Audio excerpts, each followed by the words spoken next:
وصفتنا النهاردة وصفة حلوة جدا، هتنفع لجوع اخر الليل، وهتنفع كمان فطار، وتبقى حلوة جدا في لانش بوكس المدرسة.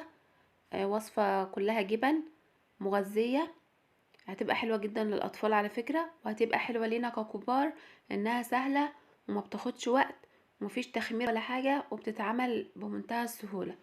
معايا هنا كوباية من الحليب، ربع كوباية من الزيت، بياض بيضة، معلقة كبيرة خميرة فورية، ومعلقتين كبار من السكر. هنقلبهم كويس جدا مع بعض لحد ما السكر يتفاعل كده مع الخميرة. هي مش تاخد منك وقت خالص ولا مجهود على فكرة، والنتيجة هتحبيها جدا. كده خلاص تمام، كله داب مع بعضه. هنجيب هنا بقى 3 كوبايات من الدقيق، وممكن تاخد اكتر يعني على حسب نوع الدقيق. ابدأي ب3 كوبايات، وعلى حسب العجينة زودي، لو احتاجت منك دقيق زودي. ربع كمان معلقة كبيرة بيكنج باودر، ونص معلقة صغيرة من الملح. هنعجنهم طبعا بايدينا لحد ما تبقى معاكي بالقوام ده. هتحسي العجينة متماسكة وفي نفس الوقت لينة، لان انت بتعجنيها حوالي 10 دقايق عشان تبقى معاكي النتيجة اللي انت بتتمنيها يعني. هنجيب بقى هنا صينية مدهونة زيت،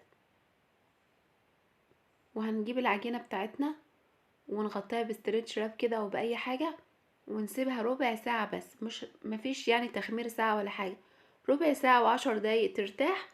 بعد كده هنفردها في نفس الصينية، هتتلاقيها بتتفرد معاكي بسهولة جدا.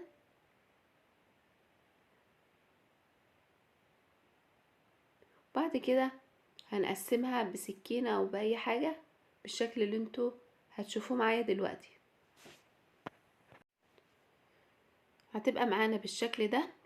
عندنا بقى هنا جبن، 3 قطع جبن مثلثات، جبنة موتزاريلا، اي شوية جبن في التلاجة طبعا. هنجيبهم ونحط عليهم شوية من اللبن وندوبهم، وهنعملهم بالشكل اللي انتوا شايفينه ده.